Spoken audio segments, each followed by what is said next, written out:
Halo, selamat datang di ruang tamu Mia. Bersama saya Mia Dharma.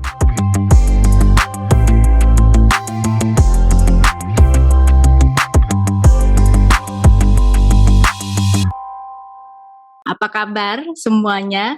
Saya berharap kita semua masih dalam kondisi sehat dan baik-baik saja, walaupun kondisi pandemi yang masih saja belum selesai dan tidak tahu kapan selesainya, tapi harapan saya kita tetap menjalaninya dengan penuh semangat. Nah, hari ini kita mau membahas mengenai khususnya untuk para wanita dan pastinya untuk para pria boleh juga kalau mau dengerin soal tips-tips ini silahkan dan monggo-monggo saja. Namun hari ini saya mau bahas mengenai manage your madness.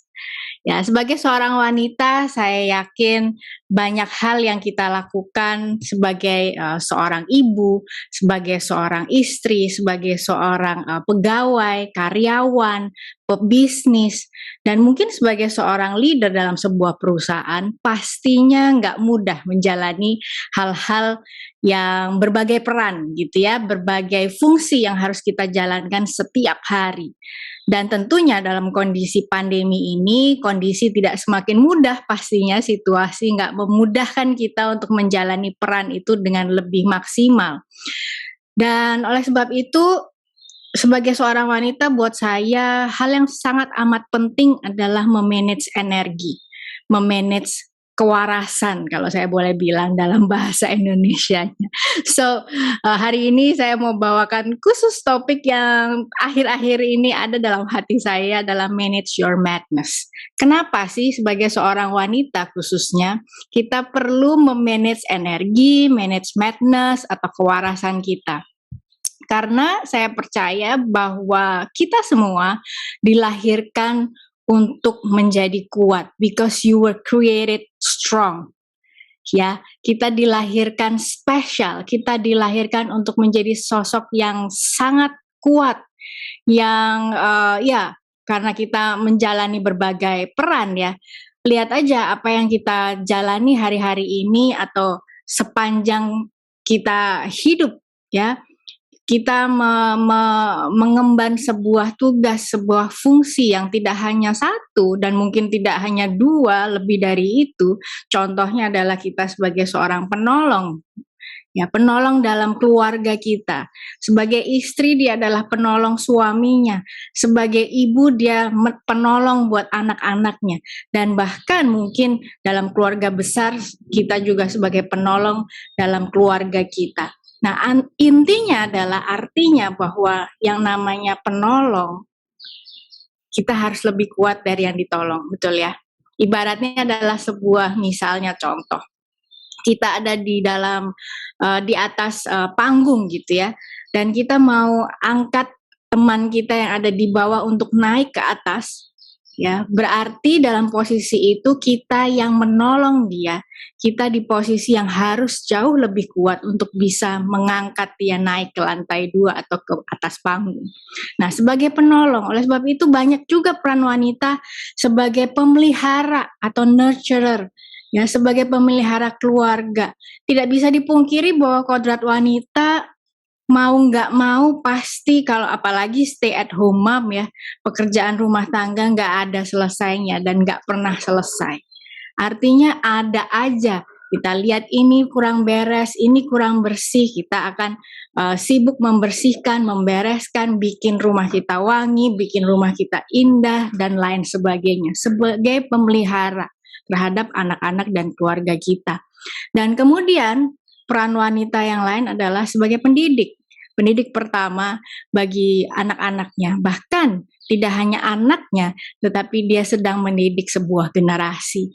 Dan wanita juga menjalani peran sebagai influencer sebelum adanya tren sebagai influencer. Saya percaya bahwa seorang wanita, seorang ibu, seorang istri sudah dikodratkan sebagai influencer, yaitu yang mempengaruhi suasana dalam rumah, mempengaruhi suasana dalam mungkin kalau kita di marketplace, kita punya peran sebagai influencer. Oleh sebab itu, pesan saya buat setiap wanita yang melihat ruang tamu Mia, hati-hati menggunakan suara kita, bagaimana kita mengungkapkan pemikiran kita, bagaimana kita mengungkapkan pendapat kita, karena kita punya fungsi sebagai influencer.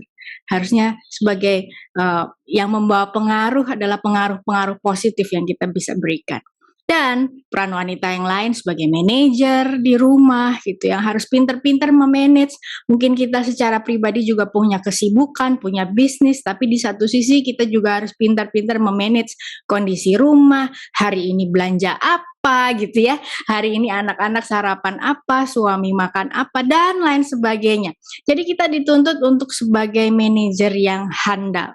Dan satu peran lagi yang mungkin saya ingat adalah sebagai cheerleader dalam keluarga. Saya ingat anak-anak saya sering yang terutama yang besar gitu ya, sering mengikuti beberapa perlombaan gitu ya. Mau nggak mau saya sebagai seorang ibu, ayo kak kamu pasti bisa, ayo kak gitu ya. Walaupun juara bukanlah tujuan satu-satunya, tetapi kita secara natural ingin memberikan semangat. Nah, oleh sebab itu dalam menjalani peran yang berbagai fungsi dan banyak sekali, dan mungkin kita juga bisa tambahkan lebih banyak lagi. Mau nggak mau seorang wanita butuh yang namanya kewarasan, ya, kewarasan, energi yang selalu full, karena kita sebagai seorang influencer katakanlah nggak mungkin kita bisa memberikan dampak yang positif kalau energi kita lagi minus atau kalau mood kita lagi nggak bagus. Nah, in doing that, dalam menjalani peran-peran itu, kita pasti dituntut sebagai seorang wanita punya komunikasi, keterampilan komunikasi yang baik untuk mengkomunikasikan hal-hal yang di sekeliling kita butuhkan. Kita perlu mengkomunikasikan dengan positif, dengan asertif, dengan baik. Dan pastinya butuh leadership skill atau paling tidak self-management.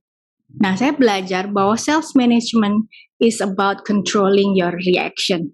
Bagaimana kita bisa mengontrol reaksi kita. Pada saat situasi kondisi tidak sesuai dengan ekspektasi, disitulah peran sebagai seorang ibu, sebagai seorang wanita dibutuhkan untuk bisa memanage reaksi. Dan pastinya dibutuhkan juga sebuah insting gitu ya. Sebagai seorang wanita, kita seringkali mengambil keputusan tidak hanya berdasarkan logika, tapi kadang-kadang insting juga bermain. Dan confidence pasti ya. Dalam beberapa episode sebelumnya saya seringkali mengungkapkan bahwa when you look good, you feel good about yourself. Dan itu bicara mengenai confidence. Kalau kita nyaman dengan diri kita, kita pasti akan berbuat atau bersikap, berkomunikasi juga lebih baik.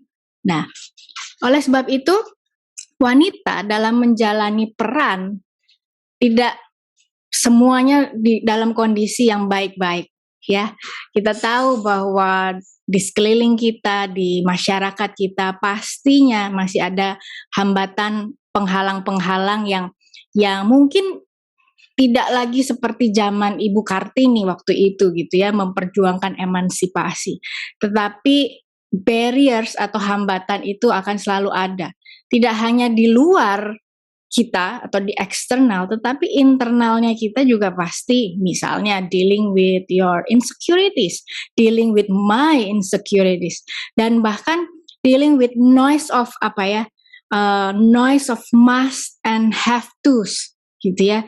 Seringkali dalam pemikiran kita sebagai seorang wanita, tanpa kita sadari, kita itu punya pemikiran gini, kan kalau jadi wanita harus ini ya, mestinya kan saya gitu, harusnya begini. Kalau jadi ibu tuh mestinya begini, mesti itu, mesti harus begitu, dan lain sebagainya. Kebanyakan harus, must, have to. Kadang-kadang kebisingan itu yang membuat kita menjadi atau menghambat kita untuk terus bisa maju, mengambil keputusan dengan confidence.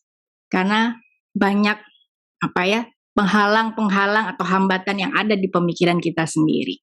Dan external and internal barriers itu yang akhirnya berdampak sekali dalam kita menjalani peran sebagai seorang wanita dalam mengambil keputusan, dalam berkomunikasi, dalam menciptakan suasana yang tetap positif. Kadang-kadang kalau kitanya juga lagi nggak mood, energinya juga lagi nggak full, lagi minus, kita susah sekali untuk bisa memperkatakan hal-hal yang positif.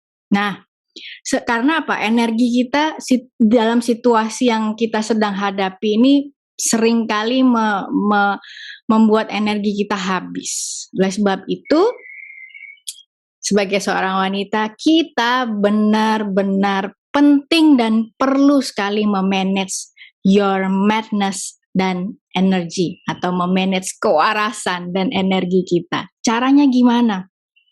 Satu poin yang saya ingin bagikan adalah celebrate something that you can control. Mari kita merayakan hal-hal yang kita bisa kontrol, hal-hal yang kita bisa kendalikan. Karena kecenderungan wanita, ya, diakui maupun tidak diakui, kita ini seringkali pengen pegang kendali. Ya, pengen pegang kendali lah. Untuk memegang kendali itu tidak harus di atas panggung, ambil mic gitu ya, tidak harus sebagai seorang pemimpin yang punya kendali penuh terhadap para karyawan dan stafnya, enggak harus.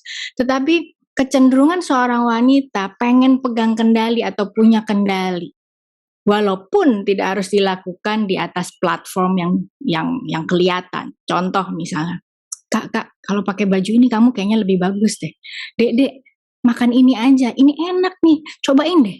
Nah, itu apa sih yang kita sedang lakukan? Adalah kita berusaha untuk mengendalikan dalam tanda kutip, walaupun tujuannya tetap positif. Nah, seringkali we have to let go.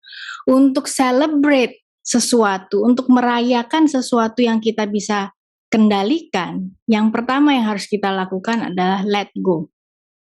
Let go something that you cannot control.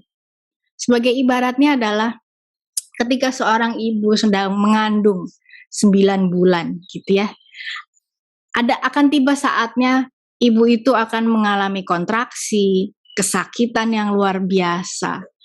Dan akan tiba saatnya ibu itu akan let go seorang bayi yang harus dilahirkan, harus dikeluarkan dari perutnya. Nggak mungkin ibu itu akan mempertahankan, nggak, aku terlalu sayang sama bayi ini, aku mau kendalikan dia dalam perut saya mau bawa kemana-mana dia. Nanti kalau di luar nanti dia akan kena penyakit, nanti kalau di luar dia akan kecewa dan lain sebagainya. Nggak bisa.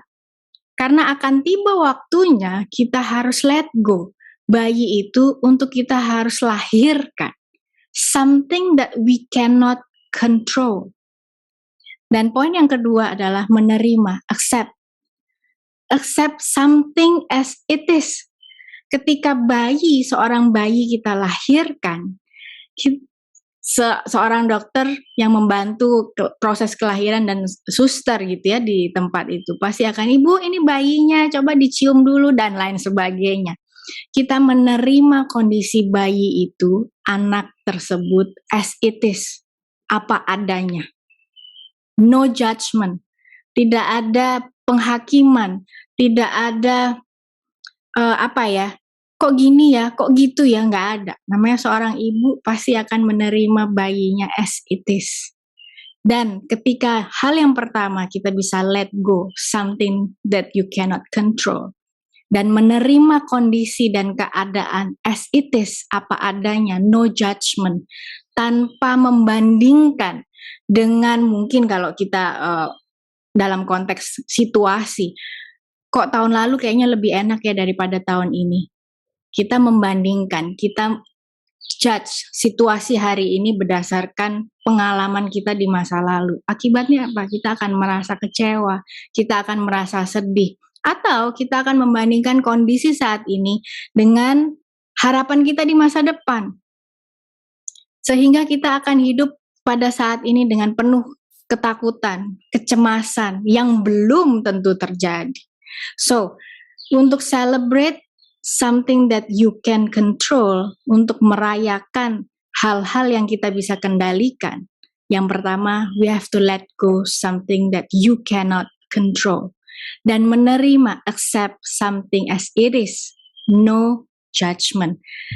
Baru setelah itu kita bisa merayakan hal-hal yang kita bisa kendalikan. Seperti ibaratnya tadi seorang ibu yang melahirkan dan melihat bayinya seperti apa adanya dan mencintai bayinya apa adanya.